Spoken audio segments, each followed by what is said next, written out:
Okay. Akshaya Tritiya రోజు చాలా పవిత్రమైన రోజు. అన్నీ పవిత్రమే చెప్తున్నారా, ప్రతిదీ మంచిదే.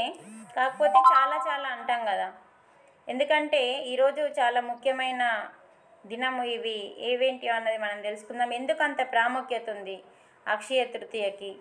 మరి ఎన్నటికీ నాశనం కాని తృతీయ అన్నట్టు ఈ దినము. అంటే మనకి అక్షరము అని పేరుంది. అక్షరము అంటే మనం చదువుకునేదాన్ని అక్షరము అంటాం కదా. అక్షరము అంటే క్షరము కానిది. క్షరం అంటే నాశనం అయిపోతుంది, అక్షరం అంటే నాశనం కానిది. అంటే మనం నేర్చుకుంటున్నాం ఇప్పుడు, రోజు నేర్చుకునేది ఏంటిది? అక్షరము అంటే జ్ఞానము, అంటే విద్య. వింటున్నారా? మనం నేర్చుకునేది ఏంటిది? అక్షరం అన్నట్టు.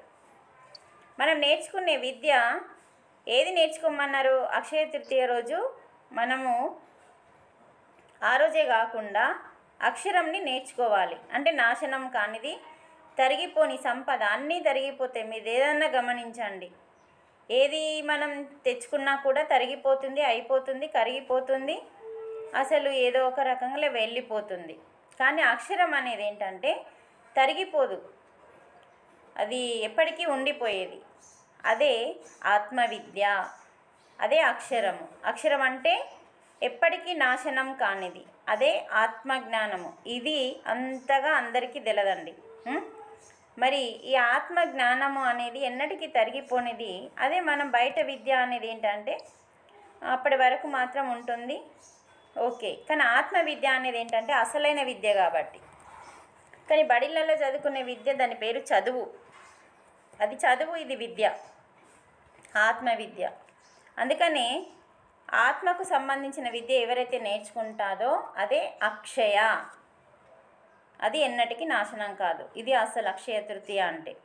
మరి అక్షయ తృతీయ రోజు మనకు ఏంటి ప్రాముఖ్యత? ఇంతెందుకు ఇంత విలువైన దినంగా మనం భావిస్తూ ఉంటాము అంటే, చెప్పారు కదా మీరు, ఈరోజు అన్నపూర్ణ తల్లి ఆ యొక్క అవతారాన్ని, ఆది పరాశక్తి ఈ అవతారాన్ని కూడా ఎత్తింది ఆమెనే కాబట్టి ఆ రోజు స్వీకరించింది అదే రోజు. ఇంకా మళ్ళీ చక్కగా మనకి పాండవులకి కూడా వాళ్ళు రాజ్యాన్ని వదిలిపెట్టి వెళ్ళినప్పుడు వాళ్ళ రాజ్యానికి సంబంధించిన వాళ్ళందరూ కూడా మేము మీతోనే వస్తాము అన్నప్పుడు అన్నానికి కొరత ఉంటుంది. అన్నానికి కొరత ఉన్నప్పుడు ఈ అన్నం ఎలా పెట్టాలి, మేము మాకే ఏమీ లేదు అని చెప్పి తపస్సులో కూర్చొని సూర్యభగవాను ఆహ్వానిస్తాడు. సూర్యనారాయణుని ఆహ్వానించినప్పుడు సూర్యనారాయణుడు అన్నం కోసం ఏ కొరత అవసరం లేదు నీకు అని చెప్పి అక్షయ పాత్రని చక్కగా పాండవులకి అందించిన రోజు. అంటే ఈరోజు ఎన్నో రకాల శుభకార్యాలు జరిగినాయి. అలాగే ద్రౌపదిని కాపాడిన రోజు కూడా. ద్రౌపదికి అందరికీ భోజనం పెట్టిన తర్వాత పాత్రలన్నీ, అంటే సూర్యభగవానుడు అక్కడ పాత్రని ఇస్తాడు, కానీ ఇక్కడ ఏం చేస్తుందంటే తను పాత్రని కడిగేస్తుంది. ఒకసారి పాత్రని కడిగినామంటే అది అక్షయం కాదన్నట్టు. అంటే అది మళ్ళీ అంతగా పని చెయ్యదన్నట్టు. అయితే అక్కడ శ్రీకృష్ణుడు ద్రౌపదిని, మరి ద్రౌపది భోజనాలు అయిపోయిన తర్వాత అన్నీ క్లియర్ అయిన తర్వాత అక్కడ మరి అతను భోజనాలకు వస్తాడు శిష్యులతోని. ఎవరు వస్తారు? ద్రౌపది దగ్గరికి, ఈ దుశ్శాసన దగ్గర నుంచి కూడా కాపాడింది. అంటే అప్పుడు దానికంటే ముందు దుశ్శాసన దగ్గర నుంచి చీరే మనకు వస్త్రభంగం చేసినప్పుడు కురు రాజ్యంలో అక్కడ దుశ్శాసుని ద్వారా కాపాడింది కూడా వస్త్రధారణ ద్వారా శ్రీకృష్ణుడు ద్రౌపదిని రక్షించిన రోజు కూడా. మరి అట్లనే శ్రీకృష్ణుడు మరి అంత కోపంతో ఉన్న ముని మరి అన్నం పెట్టమని ఎంతోమంది, కొన్ని వేల మంది ఋషులని శిష్యులను తీసుకొని వస్తాడు. అక్కడ కూడా మరి అన్నము అప్పటికే ఎండుకుంటుంది కాబట్టి మరి శ్రీకృష్ణుని ఆహ్వానిస్తుంది తల్లి ద్రౌపది. అది కూడా ఒక్క మెతుకుని, ఇది ఒకటి మనం ఏం గ్రహించాలంటే, శ్రీకృష్ణుడు కుండనంతా వెతుకుతూ ఉంటాడు, అక్షయ పాత్రనంతా వెతుకుతూ ఉంటాడు. అందులో ఒకటే మెతుకు దొరుకుతుంది. లేదు అని చెప్తుంది ద్రౌపది, అయినా కూడా వెతుకుతూ ఉంటాడు. ఇక అది ఆ కుండలో దొరికిందో దొరకలేదో, మరి అతనే ఆ కుండలో ఒక మెతుకుని సృష్టించిండో, ఇది లోకం కోసం చెప్పడం కోసం ఒక్క మెతుకుని తన గొంతులో వేసేటప్పుడు ఆత్మార్పణము అంటాడు. కృష్ణార్పణము, ఆత్మార్పణం అంటే ఇక్కడ ఈయన ఏం చెప్తున్నాడు, నేను ఆత్మని, ఇది ఆత్మార్పణం అని చెప్పి ఒకటే మెతుకు మింగి అక్కడ ఉన్న వాళ్ళందరికీ కడుపు నిండేలాగా చేసేస్తాడు.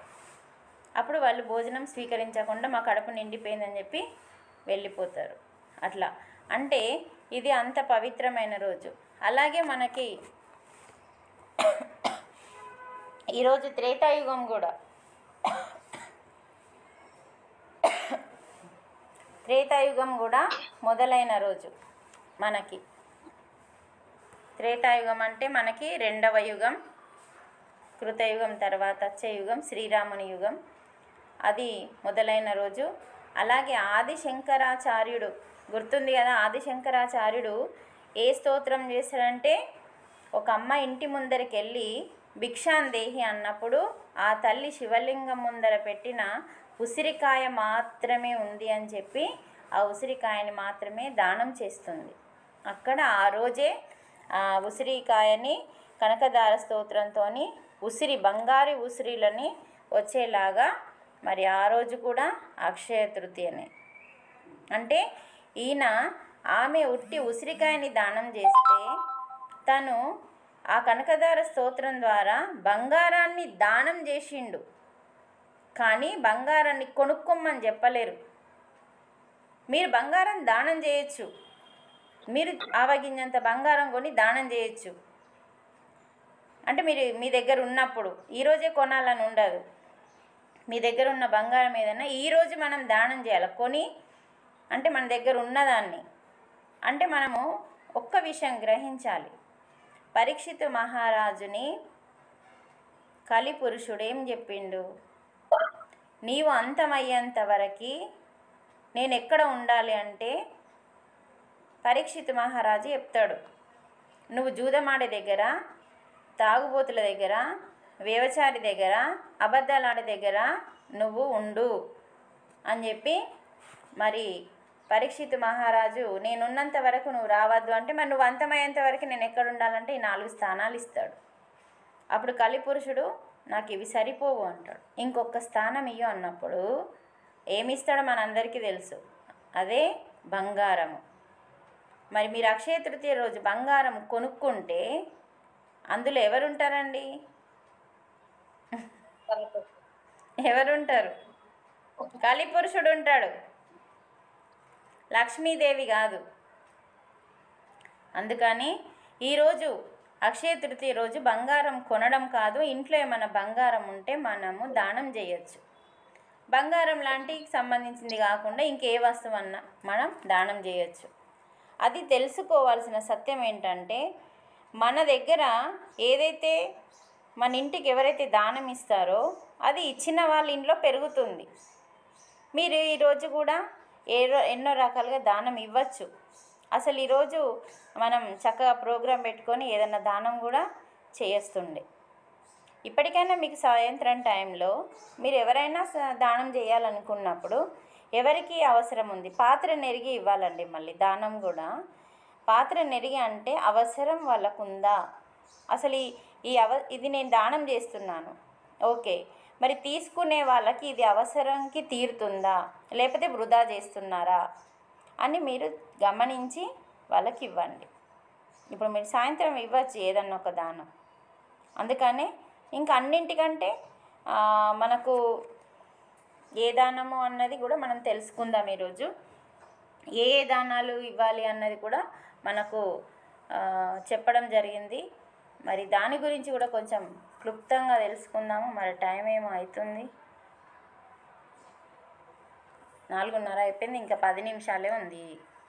తర్వాత రెండవ జూమ్ దాంట్లో కూడా కాస్త క్లాస్ తీసుకున్న తర్వాతనే ధ్యానం చేద్దాము. క్లాస్ ఈరోజు మరి కొంచెం అక్షయ తృతీయ పూర్తిగా తెలుసుకున్న తర్వాతనే మరి మనం ఇది చేసుకుందాము. కాబట్టి ఇంకొక విషయము, శివుడు కూడా శివునికి తపస్సు చేస్తాడు.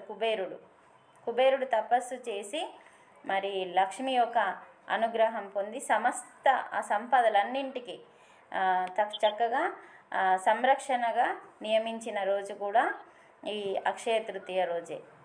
కుబేర వర్షం.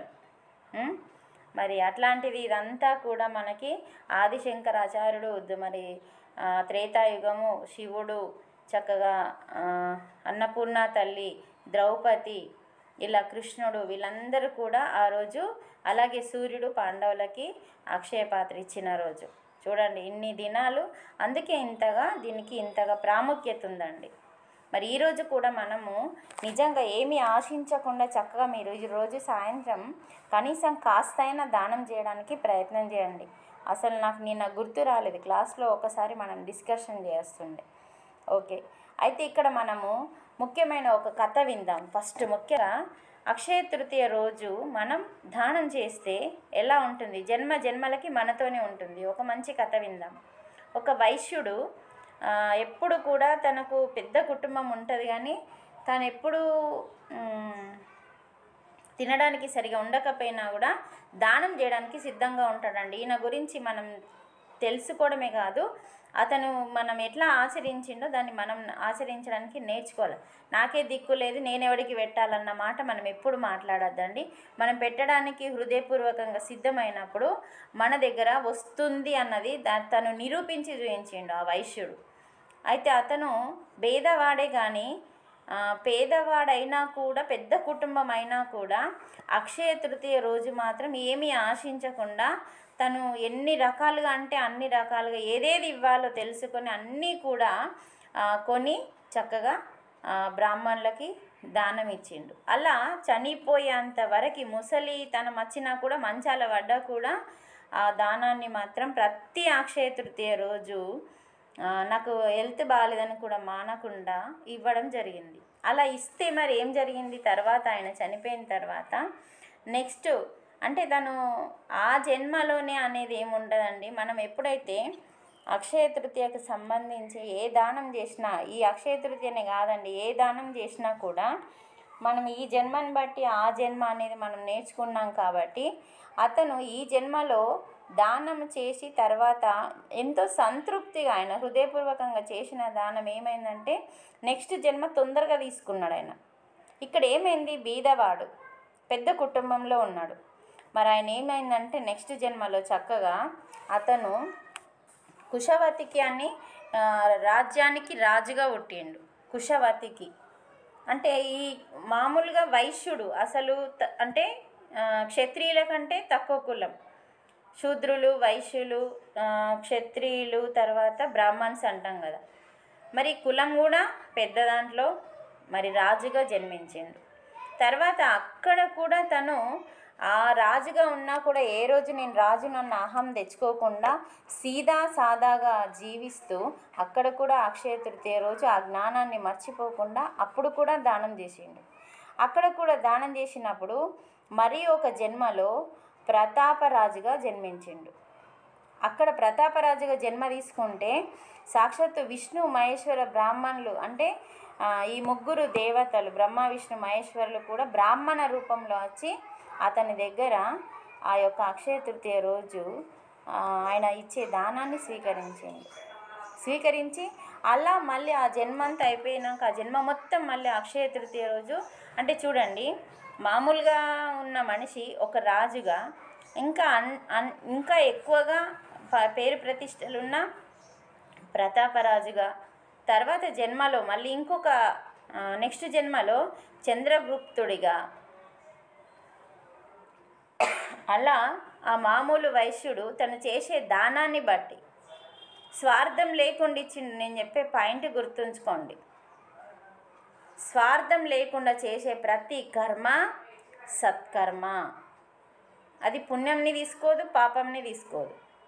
సత్కర్మ అంటే మోక్షాన్ని వైపు తీసుకెళ్తుంది, భోగం ఇస్తుంది, ఓకే, తర్వాత మోక్షం వైపు తీసుకెళ్తుంది. అందుకని ఏమి ఆశించకుండా ఎప్పుడైతే నువ్వు కర్మ చేస్తావో అది సత్కర్మ అని చెప్పబడుతుంది. ఆత్మకు సంబంధించిన ఏ పని చేసినా సత్కర్మ మోక్షకర్మ అవుతుంది. మరి ఇలాంటి అతని దగ్గర మనం ఎంత నేర్చుకోవాలి, ఎంతో ధనం ఉన్నా ఎంత రాజుగా ఉన్నా కూడా తను చక్కగా మామూలు మనిషిగానే ఉండి మరి మా అందరికీ నేర్పించిండు. మరి ఇక్కడ మనము అక్షయ తృతీయ రోజు చక్కగా మనం మంచినీళ్ళ కుండని తీసుకొని, ఒక కొత్త కుండని తీసుకొని ఒక రోజంతా నీళ్ళలో నానబెట్టి చల్లటి నీళ్ళని చక్కగా లవంగాలు, ఒక మల్లెపూ లాంటిది అట్లా అంటే సుగంధ ద్రవ్యాలను వేసి, మల్లెపూలు అని చక్కగా లవంగాలు, యాలకులు ఇట్లాంటివి వేరే ఇంకా ఉంటాయండి సుగంధ ద్రవ్యాలు. అంటే చక్కటి పానీయంగా తయారు చేసి ఆ కుండలో చల్లటి నీళ్ళు పోసి ఈరోజు మనం దానం ఇవ్వచ్చు. తర్వాత రెండవది చెప్పులు, ఎవరికన్నా అవసరం ఉన్న వాళ్ళకి చూసి చెప్పులు దానం ఇవ్వచ్చు. తర్వాత గొడుగు అంటే చెత్తిని కూడా మనం దానం ఇవ్వచ్చు.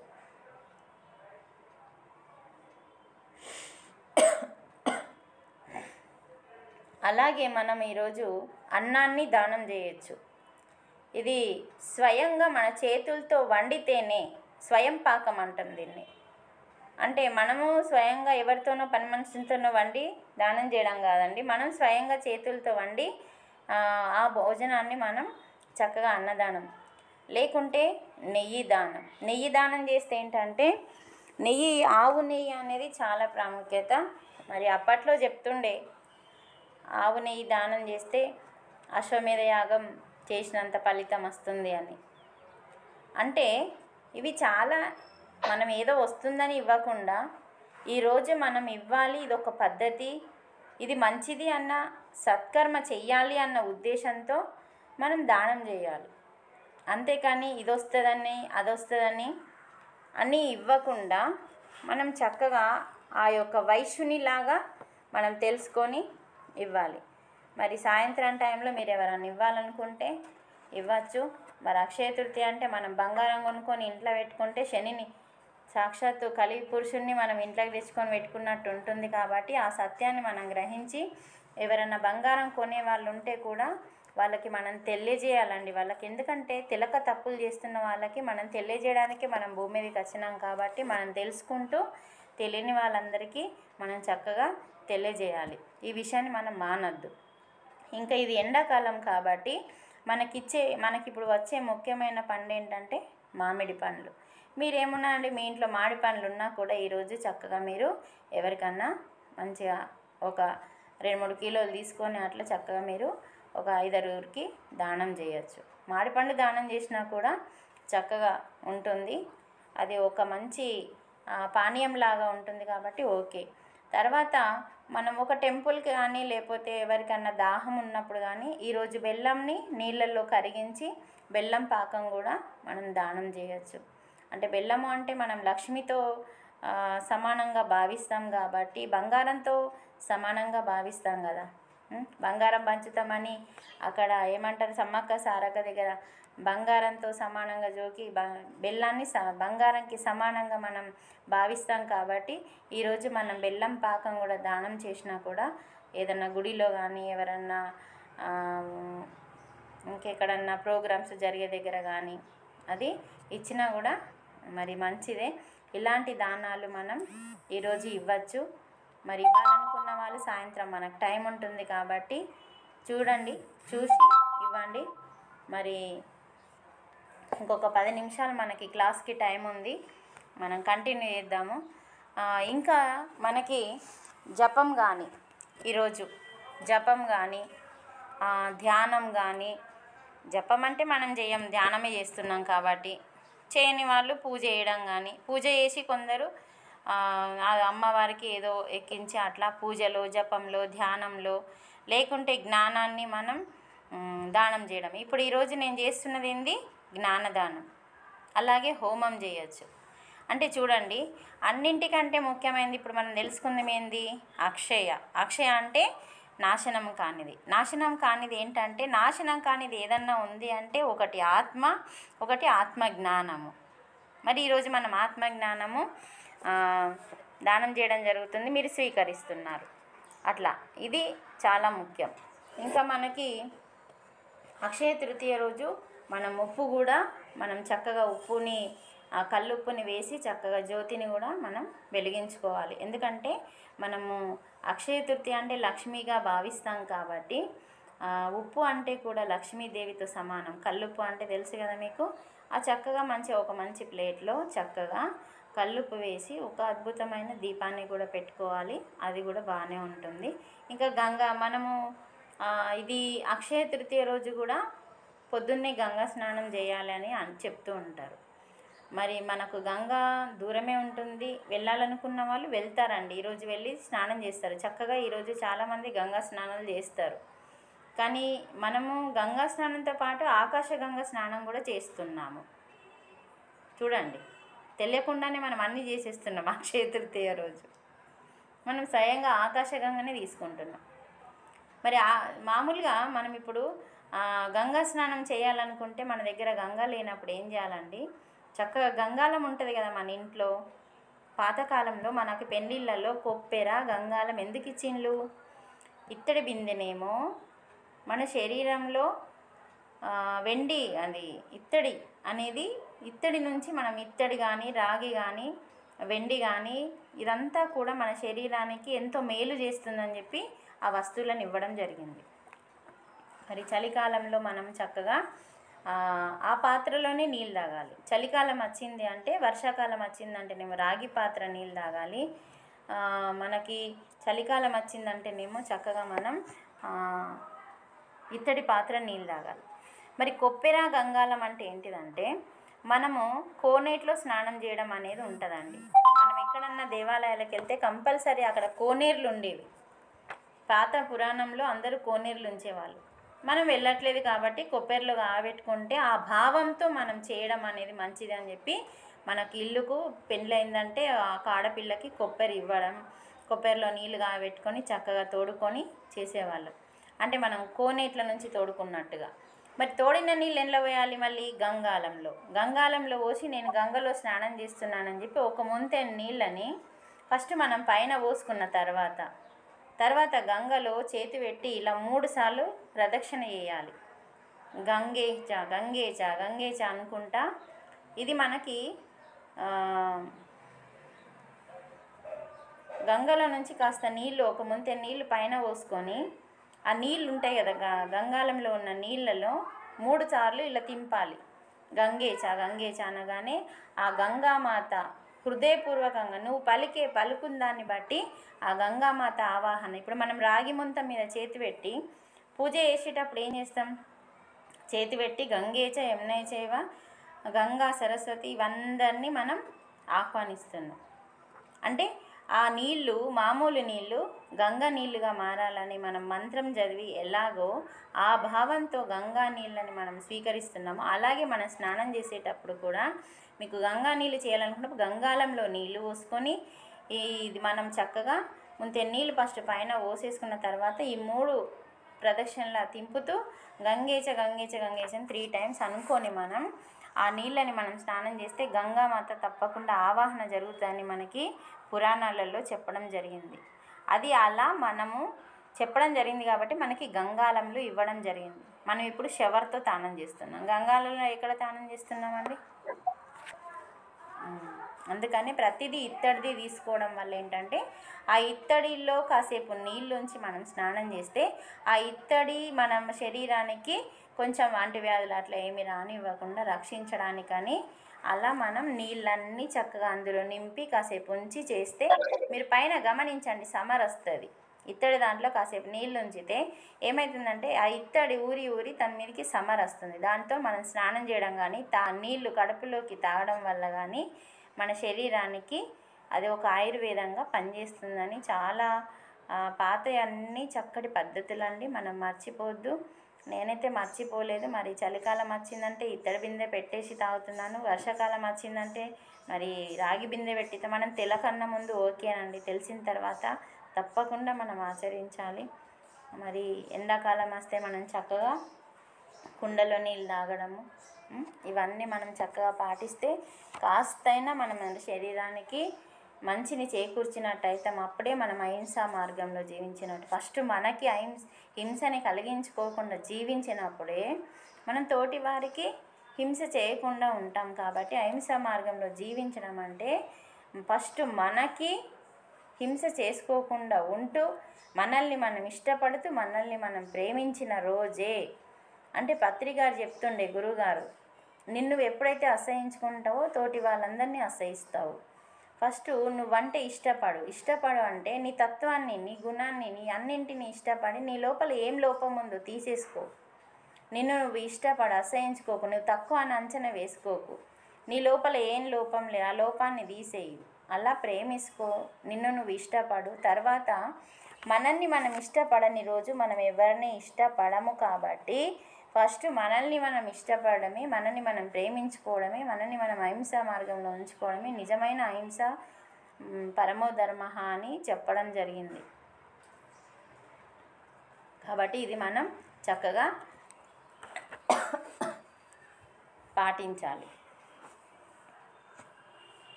అంతుందండి. ఇత్తడికి, రాగికి చాలా ప్రాముఖ్యత ఉందండి. మొన్న నేను ఏం చేసిన అంటే మా ఆడబిడ్డ వాళ్ళ ఇంటికి వెళ్ళిన. ఆడబిడ్డ వాళ్ళ ఇంట్లో చిన్న ఫంక్షన్ ఉంది. వాళ్ళు క్యాటరింగ్ ఇచ్చుకున్నారు. మీరు క్యాటరింగ్ ఇచ్చుకుంటే నేనేం చేసుకుంటా, నేను వంట చేసుకోవాలి. మొత్తం పాత్రలన్నీ వాళ్ళ ఇంట్లో నాన్ వెజ్ పాత్రలు ఉంటాయి. ఏం చేయాలి? చక్కగా రాగి పాత్రలలో నాన్ వెజ్ అంటారు కదా వాళ్ళు. రాగి పాత్రలు, ఇత్తడి పాత్రలు అన్నీ కనిపిస్తున్నాయి అక్కడ. అవి వాళ్ళు ప్రసాదం చేస్తారట. అందులో అండకు అన్నారు. నేను అందులోనే వండుకుంటా అని చెప్పి ఆ ఇత్తడి పాత్రలలో, రాగి పాత్రలలో చక్కగా దాల్ ఫ్రై చేసి, బీరకాయ కర్రీ అండి మంచిగా చక్కగా నేను వంట చేసుకొని తిన్నా. అంతే మరి మనకు అలా పాత్రలలో కుదరదు కదా.